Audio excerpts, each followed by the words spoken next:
I'm the head of tax in Zenodin, Ireland, and my role involves integrating the different tax practices in Ireland together to form a national tax team. And that tax team are currently coming together to review the changes to Budget 2026 with a view to assisting our clients going forward. My overall thoughts on Budget 2026 were that it was a positive one for businesses with not a lot there for individuals. Housing was the big ask in Budget 2026, and in fairness to the government, they have delivered. We will see a reduction in the VAT rate on the sale of new apartments. We will see a corporation tax relief for the development of 10 or more apartments.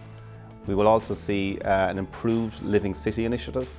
And finally then, with regard to housing, we have the exemption for income from cost rental apartments. So overall, some of these measures should be effective in increasing the housing supply.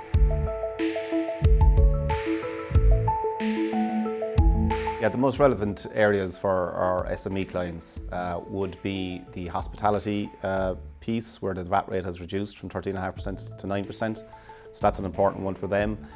In the innovation space, the increase of the R&D tax credit from 30% to 35% is really positive and will attract foreign direct investment into Ireland.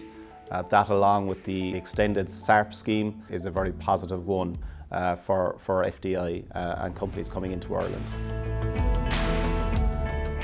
There were no major surprises in Budget 2026, although I was slightly pleasantly surprised at an increase in the entrepreneurial relief, which was a 1 million relief. So your first 1 million on a business exit would have been taxed at 10%.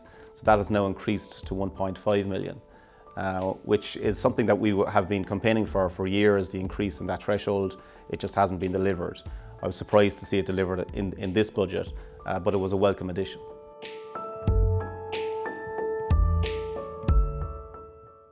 I do feel the government have neglected certain types of businesses in Budget 2026, and in the main it would be your small retail type business in your cities and towns. They are going to see the increase in minimum wage from 1 January. They're going to see auto enrolment come in from 1 January.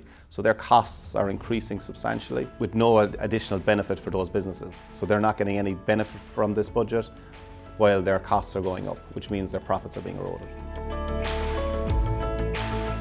Budget 2026, in the main, we would consider a positive one for businesses, although not a lot in it for individuals. Housing was the big ask and the big deliverable in Budget 2026, and we feel the government have brought in some initiatives that could be positive.